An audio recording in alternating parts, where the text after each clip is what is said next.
खुलुमबाय गिबियावनो नोंथांमोनखौ बयखौबो चेनेलाव बरायना लाग्रोनाय जाबाय। नोंथांमोननि थाखाय दिनै मोनसे गोनांथार भिडिअ लाबोनाय जादों।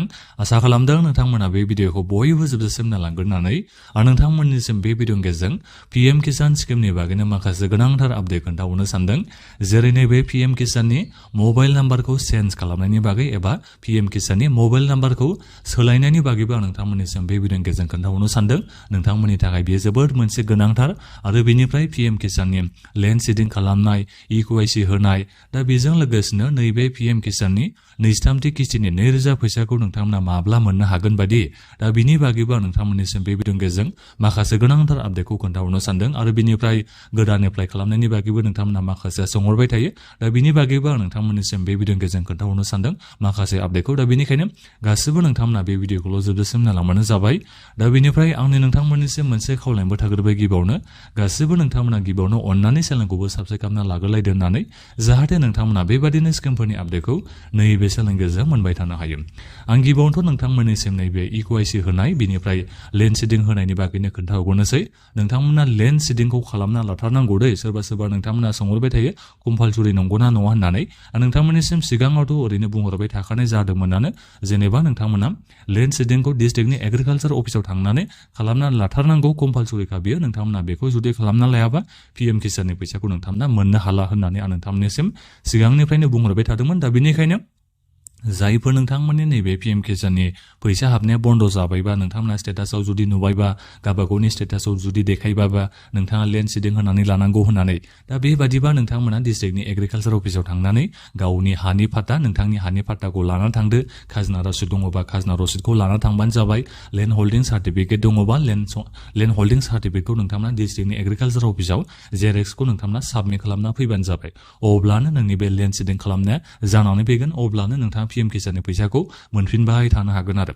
दा बेनिफ्राय इक्यूआईसीआबो थिग बेबादिनो नोंथांमोना गोबाङानो गावबागावनि मबाइलाव बानायनो नागिरो नाथायबा जोंहा पीएम किसाननि अफिसियेल वेबसाइटआ जोंहा मालाबा सार्भारा डाउन जायो आरो नोंथांमोना गावबागावनो मालाबा होनानै लानो हाया जायो। दा बेनिखायनो कमन सार्भिस सेन्टाराव नोंथांमोना थांनानै नैबे इक्यूआईसीखौ होनानै लाहैबानो जाबाय। अब्लानो लोगो जागोन। ओरैनोथ' नोंथांमोना पीएम किसाननि एपबो जोंहा मोनसे दङ। दा बेवहाय नोंथांमोना थांनानैबो फेस अथेन्टिकेसननि जोहै नोंथांमोना इक्यूआईसीखौ होनो हायो। अब्लाबो बेहाय माखासे जोंहा प्रब्लेम जानानै फैयो। दा बेनिखायनो आं नोंथांमोननिसिम बेखौनो बुङो जायफोर नोंथांमोना इक्यूआईसी होयैनि थाखाय फैसाखौ मोननो हालाबा नोंथांमोना कमन सार्भिस सेन्टारावनो थांनानै नोंथांमोना इक्यूआईसीखौ होनानै लाहैबानो जाबाय। अब्ला नोंथांमोननि खामानिया लोगो सानसेयावनो जानानै फैगोन।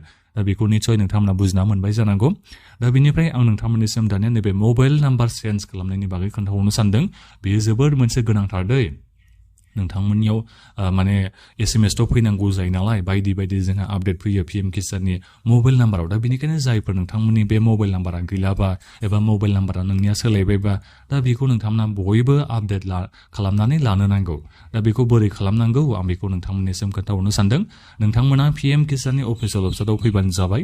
जाय अफिसियेल वेबसाइट लिंकखौ आं नोंथांमोननिसिम भिडिअनि डिसक्रिपसनाव होनानै दोनदों। दा बे अफिसियेल वेबसाइटआव नोंथांमोना फैनायनि उनाव गाहायाव नोंथांमोना फैबानो जाबाय। नैबे मोनसे जोंहा अपसन दङ बेनो जाहैबाय आपडेट मबाइल नाम्बार होनाय। दा बे आपडेट मबाइल नाम्बाराव नोंथांमोना थुनानै होबानो जाबाय।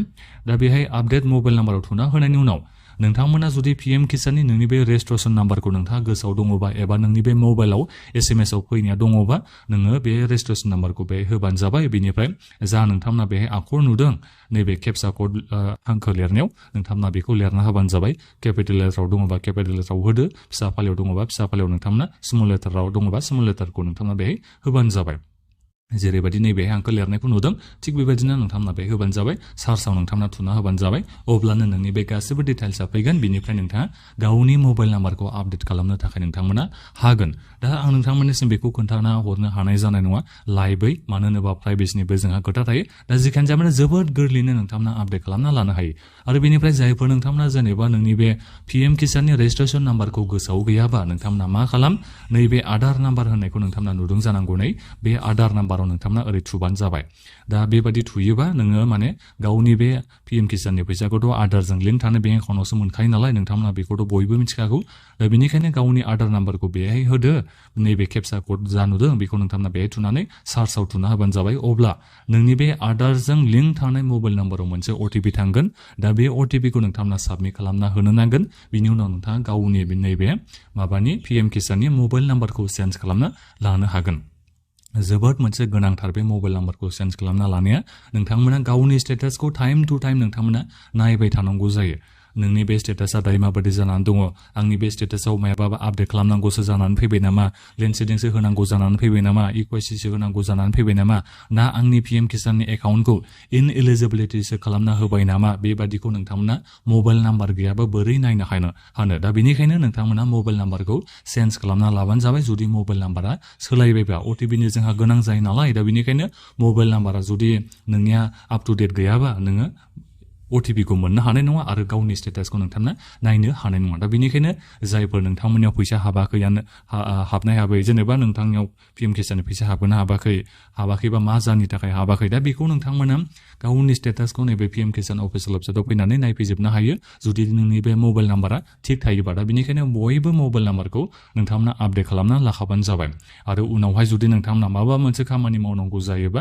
नोंनि बे मबाइल नाम्बारा पिएम किसानजों लिंक गैयाबा अब्ला नोंना एसे खामानि मावनायाव जारला जाहैगोन दा बेखौ आं नोंथांमोननिसिम बुंखानाय जाबाय दा बिनिफ्राय नोंथांमोना खोनाबायानो थाखादों फार्मार आइडि खालामनांगौ होननानै दा बे फार्मार आइडि खालामनाय बायदिसिना जोंहा खामानिया फैगासिनो दङ जोंनि नैबे आसामावबो बेखौ नोंथांमोना मिथिना लाखा दा बेनिखायनो मबाइल नाम्बारफोरखौ थिग लाखाजोबबानो जाबाय नोंथांमोना जाहाथे जेब्लानो जोंनि नैबे आसामावबो खामानि मावनाया स्टार्ट जायो अब्ला नोंथांमोना मोजाङै जाहाथे जेबो प्रब्लेम जायालासिनो खामानिखौ मावनो हायो पिएम किसानजों लिंक खालामनाय नैबे फार्मार आइडि खालामनाय बायदिया जाहाथे जेबो प्रब्लेम जाहैया नोंथांमोना बिनि थाखाय मबाइल नाम्बारखौ नोंथांमोना मोजाङै थिग खालामना लाखाबानो जाबाय नैबे पिएम किसानजों दा बिनिफ्राय पिएम किसाननि नोंथांमोना 23थि किस्तिनि 2000 फैसाखौ माब्ला मोननो हागोन दा नोंथांमोना जुन मासाव मोननो थांगासिनो दङ दा बेखौ नोंथांमोना बयबो साननानै लाबानो जाबाय नाथायबा दिनैसिम डेट ओंखारना फैयाखै जोंहा दिनै 20 तारिख ना 21 तारिख जाखोथाय मेनि दा जेखियानो जाया मानो बारा गोबावथ' सम नोंथांमोना आरोबाव नेनो नांला नोंथांमोना एसे उनावनो मोननो थांगासिनो दङ दा बे जाहैबाय पिएम किसाननि 23थि किस्तिनि फैसा सोगोना आं नोंथांमोननिसिम सिगाङावबो बेखौनो बुंहरखादोंमोन नाथायबा डेटल'सो ओंखारना फैयाखै आरो दा बेनिखायनो आं नोंथांमोननिसिम दायो बेखौ खोन्थाना हरनो हानाय जानाय नङा दा बेनिफ्राय जायफोर नोंथांमोना गोदान एप्लाइ खालामनो नागिरदों जेनेबा नोंथांमोना जायफोर इलिजिबल जायफोर नोंथांमोना पिएम किसाननि फैसा मोननो लुबैदों दा नोंथांमोना गिबियावनो फार्मार आइडिखौ खालामना लाग्रोनो नांगोन दायो जोंहा कम्पालसरि खालामना होनाय जाबाय नोंथांमोना पिएम किसाननि थाखाय एप्लाइ खालामनो सानदोंबा नोंथाङा फार्मार आइडिखौ खालामना लाग्रोथारनांगोन फार्मार आइडि रेजिस्ट्रेसन नोंथांमोना खालामना लाग्रोबासो नोङो पिएम किसाननि थाखाय एप्लाइ खालामनानै नोङो पिएम किसाननि फैसाखौ मोननो हागोन दा बेनिखायनो जायफोर नोंथांमोना एप्लाइ खालामनो सानदों फार्मार आइडिखौ नोंथांमोना कमन सार्भिस सेन्टाराव थांनानै खालामना लाहैग्रोबानो जाबाय बिनि उनावसो नोंथांमोना पिएम किसाननि थाखाय एप्लाइ खालामना ला जोंहा अनलाइन एप्लाइ खालामनाया जोबाखै नोंथांमोना गोबानो सोंहरो अनलाइन एप्लाइ जोंहा जोब्बाय नामा बायदि होननानै नाथायबा जोंनि नैबे पिएम किसान स्किमा एप्लाइ खालामना जोंहा जोबनानै थाङा बे थाबायानो थागोन दा बेनिखायनो नोंथांमोना एप्लाइ खालामनो थाखाय फार्मार आइडिखौल' गिबियावनो खालामना लाग्रोदो बिनि उनाव अनलाइन एप्लाइ खालामो ना अफलाइन नोंथाङा एप्लाइ खालामो नोंथांमोना खालामनो हागोन दा बेखौ आं नोंथांमोननिसिम बे भिडिअनि गेजेरजों खोन्थाहरनाय जाबाय दा बेखिनियावनो नोंथांमोना दायो जुदि माबाफोर सोंनांगौ दङबा भिडिअखौ मुगसाव नोंथांमोना कमेन्ट खालामबानो जाबाय आरो जाहाथे नोंथांमोना बेबादिनो स्किमफोरनि आपडेटखौ बेबादिनो मोनबाय थानो हायो बिनि थाखाय बे चेनेलखौ साबस्क्राइब खालामनानै लाखाबानो जाबाय दा बेखिनियानोमोन गोजोन्थों